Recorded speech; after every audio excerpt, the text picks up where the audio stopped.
तो जी हम आज अपना लीडरशिप एंड टीम मैनेजमेंट में हम अपना नया चैप्टर स्टार्ट कर रहे हैं, अंडरस्टैंडिंग फिलॉसफी एंड स्टाइल। ये हमारा जो है वो चैप्टर नंबर 4 है। इसके अंदर हम जो है वो बेसिकली बात करेंगे कि एनालिस्ट जो लीडरशिप के जो डिफरेंट स्टाइल्स हैं वो कौन कौन से हैं, लीडरशिप में डिफरेंट फिलॉसफीज जो है वो कौन कौन सी होती हैं, और हम कैसे ये आइडेंटिफाई कर सकते हैं कि हमारे अंदर एक इंडिविजुअल के तौर पे हम अगर लीडर बनते हैं या तो हमारा लीडरशिप स्टाइल कौन सा होगा, हम किस लीडरशिप फिलॉसफी पे फोकस करेंगे, किस लीडरशिप स्टाइल के ऊपर जो है वो फोकस करेंगे। तो इसके अंदर जो है वो हमारे पास जो डिस्कशन क्वेश्चंस हैं जिनके ऊपर हमने बात करनी है। सबसे पहले हम बात करेंगे what is your philosophy of leadership, कि हम क्या समझते हैं कि हमारी जो है वो लीडरशिप की फिलॉसफी क्या है, हम किस लीडरशिप फिलॉसफी के ऊपर जो है वो फोकस करते हैं, बिलीव करते हैं। देन सेकंड जो हम पॉइंट की बात करेंगे, what are your beliefs about human behaviour, कि ह्यूमन बिहेवियर के बारे में हमारे बिलीव्स क्या हैं, हमारी थिंकिंग क्या है, कि जो भी हमारे ह्यूमन बिहेवियर के बारे में बिलीव्स होंगे या थिंकिंग होगी वो हमारे लीडरशिप स्टाइल को, लीडरशिप फिलॉसफी को जो है अफेक्ट करेगी। और देन लास्ट में हम बात करेंगे what sort of leader you are, authoritarian, democratic और लेसिस फेयर स्टाइल, कि हमारे हम कौन सी स्टाइल के लीडर हैं। क्या हम जो है वो अथॉरिटेरियन स्टाइल के लीडर हैं, डेमोक्रेटिक स्टाइल के लीडर हैं, या हम लेसिस फेयर स्टाइल के लीडर हैं। तो ये 3 पॉइंट्स हैं जिसके ऊपर जो है वो हम डिस्कशन करेंगे। सबसे पहले अगर हम इंट्रोडक्शन की बात करें इस चैप्टर के लिए, so first of all we will talk about what is your philosophy of leadership, कि हमारी लीडरशिप की फिलॉसफी क्या है। अब जब हम बात करते हैं लीडरशिप फिलॉसफी की, तो इसका मतलब ये है are you an in charge type of leader who closely monitor followers. तो एक एक्सट्रीम ये हो सकती है कि हम इंचार्ज टाइप के लीडर हों, कि हमारे जितने भी फॉलोअर्स हैं हम उनको क्लोजली जो है वो मॉनिटर करते हों, हम उनकी तमाम एक्टिविटीज के ऊपर नजर रखते हों, हम उनको देखते हों कि वो क्या कर रहे हैं, कैसे कर रहे हैं।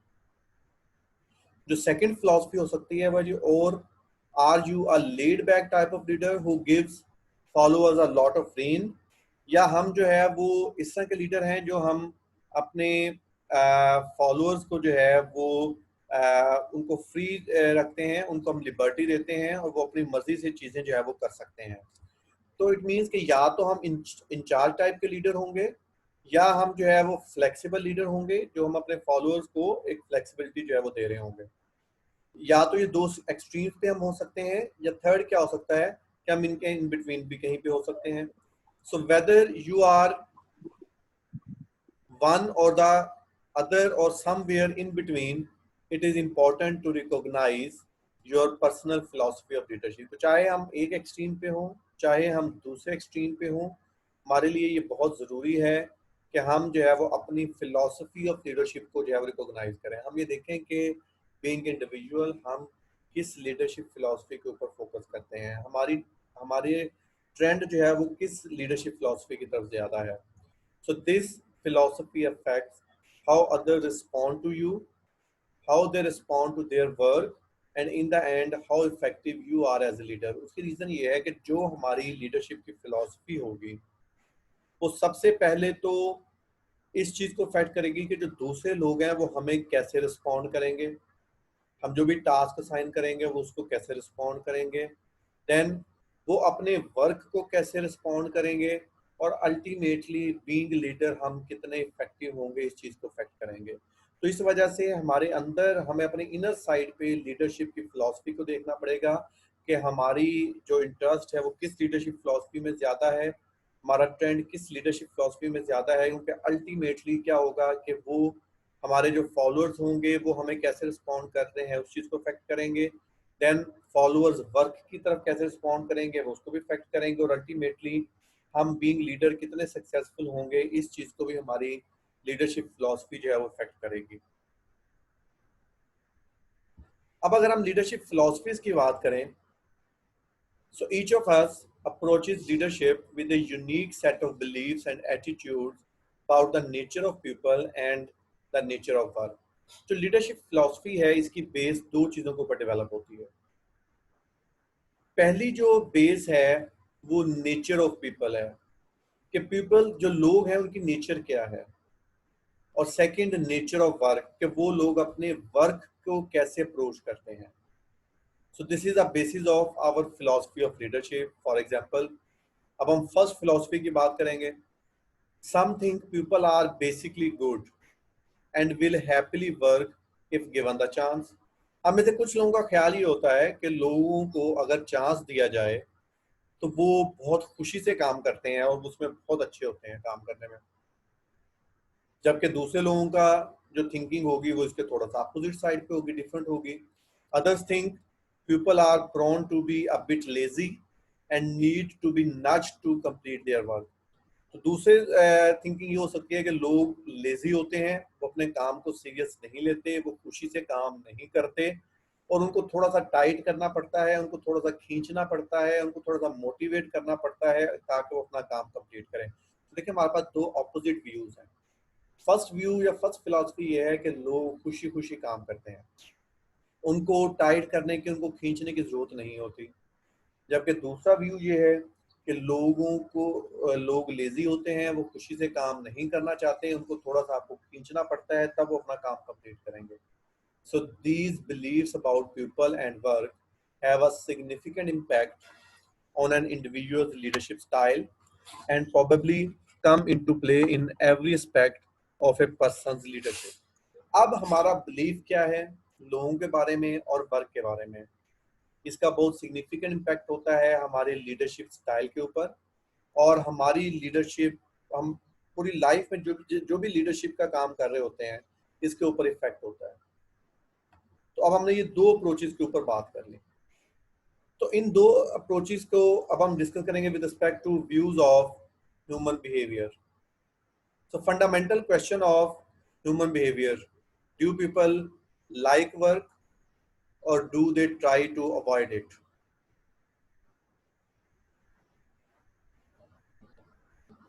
सो अब हमें जो फंडामेंटल क्वेश्चन है वो ये है कि हमें इस चीज को जो है वो देखना है कि जो लोग हैं वो अपने काम को लाइक करते हैं या उसको अवॉइड करने की कोशिश कर रहे हैं.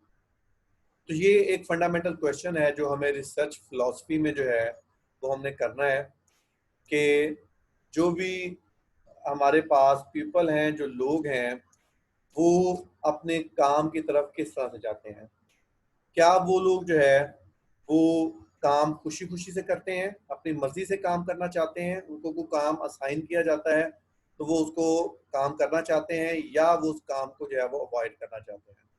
तो इस चीज़ को जो है वो देखा जाएगा. या सेकंड ये है कि वो उस काम को अवॉइड करना चाहते हैं, वो उस काम को खुशी से जो है वो नहीं करना चाहते हैं. सो इसके ऊपर जो रिसर्च की गई, डगलस मैकग्रेगर ने इसके ऊपर रिसर्च की 1960 में, और उसने ये बिलीव किया कि जो मैनेजर्स हैं they are having two views of human nature with very different assumptions. उनका है कि ये दो डिफरेंट असम्पशंस है हमारे पास, जिसमें थ्योरी एक्स और थ्योरी वाई का नाम दिया गया है इसको. तो ह्यूमन बिहेवियर को लीडरशिप फिलॉसफी के पॉइंट ऑफ व्यू से हम लीडरशिप फिलॉसफी में दो थ्योरीज की बात करेंगे, थ्योरी एक्स और थ्योरी वाई. और इसके जो इन दोनों थ्योरीज के जो मेन सेग्रीगेशन पॉइंट है वो इस क्वेश्चन के ऊपर है कि लोग अपने काम को कैसे अप्रोच करते हैं. क्या लोग वर्क को लाइक करके उसको परस्यू करते हैं, उसको पसंद करते हैं काम करना, अपनी मर्जी से काम करना चाहते हैं, या वो उस काम को जो है वो अवॉइड करना चाहते हैं. तो इस चीज के ऊपर इन दो थ्योरीज का जो है वो मेजर फोकस है. So let's first talk about assumptions of theory x. तो सबसे पहले हम थ्योरी एक्स के assumptions की बात करेंगे. थ्योरी एक्स की मेजर assumptions क्या हैं? तो बेसिकली थ्योरी एक्स में हमारे पास 3 मेजर assumptions हैं. People dislike work and will try to avoid it. Theory X ये कहती है कि जो लोग हैं वो वर्क को डिसलाइक करते हैं, वो मर्जी से काम नहीं करना चाहते और वो उसको अवॉइड करने की कोशिश करेंगे. जब भी उनको मौका मिलेगा, जब भी उनको चांस मिलेगा, वो उस काम को अवॉइड करने की कोशिश करेंगे.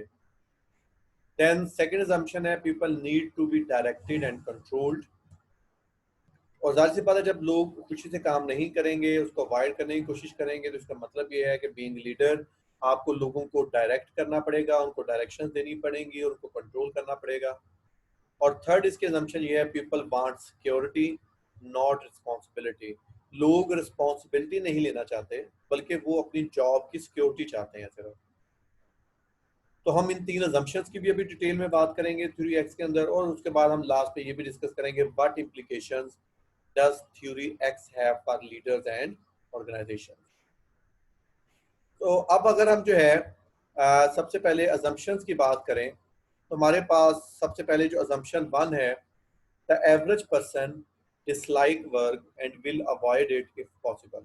तो पहली assumption जिसके ऊपर हमने बात करनी कि जो एवरेज पर्सन होते हैं वो वर्क को डिसलाइक करते हैं और उसको अवॉइड करने की कोशिश करेंगे जब भी पॉसिबल होगा। So this assumption argues that people do not like work, they view it as unpleasant, distasteful or simply a necessary evil। तो इस थ्योरी का व्यू पॉइंट ये है, इस assumption के मुताबिक ये है कि जो लोग हैं वो वर्क को लाइक नहीं करते, वो इसको अनप्लेजेंट समझते हैं, ये उनके टेस्ट के मुताबिक नहीं है, और वो इसको एक जरूरी बुराई समझते हैं, ये एक ऐसी बुरा काम है जो उनको करना पड़ेगा। According to this assumption, if given a chance, people would choose not to work। इस थ्योरी के मुताबिक, इस assumption के मुताबिक, अगर लोगों को चांस दिया जाए कि ये आपने काम करना है या नहीं करना, तो हमेशा वो काम नहीं करने की तरफ जाएंगे। An example of this assumption is the worker who says I only go to work to be paid। इसके एग्जाम्पल वो वर्कर्स हैं, वो लोग हैं जो ये कहते हैं कि जी मैं सिर्फ इसलिए काम पे जाता हूँ क्योंकि मुझे उसकी पेमेंट मिलनी है। If I didn't need to pay my bills, I would never work। और अगर मुझे अपने बिल्स पे करने के लिए, अपनी रेजिडेंस वगैरह के लिए, अपने खर्चे पूरे करने के लिए मुझे पेमेंट ना करनी पड़े, तो मैं कभी भी काम नहीं करूँगा। तो ये उस वर्कर की एग्जांपल है जो कि काम नहीं करना चाहता। People this with this philosophy would avoid work if they could. तो इस फिलॉसफी के मुताबिक, इस assumption के मुताबिक लोग जो है वो काम को अवॉइड करने की कोशिश करेंगे, वो काम नहीं करना चाहते। अगर वो उनके पास ऑप्शन हो कि काम करना या नहीं करना, तो वो काम नहीं करेंगे। Second assumption of this theory X, people need to be directed and controlled। So this assumption is derived directly from the first assumption। तो इसका लिंक आपके फर्स्ट assumption के साथ है कि अगर लोगों ने काम नहीं करना willingly, तो फिर आपको उन्हें कंट्रोल करना पड़ेगा, डायरेक्शन देनी पड़ेगी। So since people naturally do not like work, the management needs to set up a system of incentives and rewards regarding work that needs to be accomplished, because workers are often unwilling or unable to motivate themselves। चूंकि workers और लोग जो है वो खुद को motivate करने में या खुद को विलिंगली काम करने के लिए वो नहीं मोटिवेट कर पाते, इस वजह से मैनेजमेंट को क्या करना पड़ेगा, मैनेजमेंट को इंसेंटिव देने पड़ेंगे, रिवार्ड देनी पड़ेंगी, या पनिशमेंट्स, या कोई उनके प्रमोशन रोकनी पड़ेंगी, कोई ना कोई ऐसा इंसेंटिव सिस्टम डेवलप करना पड़ेगा ताकि लोगों को फोर्स किया जा सके काम करने के लिए। So this assumption says that without external direction and incentive, people would be unmotivated to work। इस assumption के मुताबिक अगर कोई external direction incentive नहीं मिलेगा लोगों को, उनको externally मोटिवेट नहीं किया जाएगा, उनको एक्सटर्नली जो है वो फोर्स नहीं किया जाएगा काम करने के लिए, तो वो उनमें काम के लिए मोटिवेशन नहीं होगी। An example of this is the high school teacher who persuades students to hand in homework assignments by threatening them with bad grade। इसके एक एग्जांपल वो है कि जो हमारे स्कूल टीचर्स होते हैं वो जो स्टूडेंट्स होते हैं, बच्चे होते हैं, उनको होम असाइनमेंट्स देते हैं और उनको ये थ्रेट करते हैं कि अगर आप ये काम नहीं करके आएंगे तो आपके ग्रेड्स अच्छे नहीं होंगे। ये स्कूल की एग्जांपल है, हमें समटाइम ये काम जो है यूनिवर्सिटी स्टूडेंट्स के साथ भी करना पड़ता है। From the perspective of theory x, leaders play a significant role in encouraging others to accomplish their work। तो थ्योरी एक्स के पॉइंट ऑफ व्यू से जो है, जो लीडर्स होते हैं वो बड़ा सिग्निफिकेंट रोल प्ले करते हैं दूसरे लोगों को इनकरेज करने के लिए ताकि वो अपना काम जो है वो कंप्लीट कर सकें। और उसके बाद अगर हम इसकी थर्ड assumption की बात करें, people want security not responsibility। the picture this assumption paints is of workers who want their leaders to take care of them, protect them and make them feel safe। Third assumption theory की ये है कि जो लोग होते हैं, वो जो वर्कर्स हैं, वो ये चाहते हैं कि जो लीडर्स हैं वो उनका ख्याल रखें, वो उनको प्रोटेक्ट करें और उनको महफूज रखें। Because it is too difficult to set their own goals, worker want management to do it for them। चूंकि इस थ्योरी के मुताबिक लोगों के लिए बहुत मुश्किल है कि वो अपने गोल को सेट करें, तो वो ये चाहते हैं कि जी मैनेजमेंट हमें बता दे कि क्या करना है, बस हम उस काम को कर लेंगे, हम खुद से किसी गोल को परस्यू नहीं कर सकते। तो this can only happen when manager establish the guideline for worker. तो इस थ्योरी के मुताबिक जो मैनेजर्स हैं उन्हें गाइडलाइंस देनी है वर्कर्स को, उन्हें वर्कर्स को ये बताना है कि आपने क्या करना है, कैसे करना है। So an example of this assumption can be observed at a fast food restaurant where the employees only have to focus on completing the specific task set before them. As example, cleaning the shake machines, making fries, and are not required to take initiative on their own. तो इसके example हमारे पास, हम restaurants में जाते हैं, fast food restaurants में जाते हैं, तो वहाँ पे जो वर्कर्स जो काम कर रहे होते हैं वो एक मशीन की तरह से काम कर रहे होते हैं कि जी जो डिफरेंट मशीन्स हैं, शेक मशीन्स हैं या और मशीन्स हैं, उनको साफ करना है, उनकी क्लीनिंग करनी है, फ्राइज बनानी है, कुछ चीज़ें बनानी है। वो अपनी मर्जी से कोई इनिशिएटिव नहीं लेते, वो अपनी अक्ल के मुताबिक जो है कोई इनिशिएटिव नहीं लेते। In general many fast food restaurant workers are not required to accept many challenging responsibilities. Instead, they are told what to do and how and when to do it. तो उनको ये बताया जाता है कि आपने क्या करना है, कैसे करना है और कब करना है। वो खुद से कोई चैलेंजिंग रिस्पॉन्सिबिलिटीज नहीं लेते। So consistent with this assumption, this example highlights how some workers are not ambitious but want job security above everything else। तो इस assumption के मुताबिक लोग ambitious नहीं होते काम करने के लिए, बस वो ये चाहते हैं कि हर चीज़ से बढ़ के उनके लिए job security है। So what does it mean if a person's personal leadership style or philosophy is similar to theory X? अब हमें ये देखना है कि क्या ये जो 3 assumptions हमने डिस्कस की हैं, क्या हम इन assumptions के ऊपर बिलीव करते हैं? अगर हम इस assumptions के ऊपर बिलीव करते हैं तो इसका मतलब है कि हम थ्योरी X को लाइक करते हैं।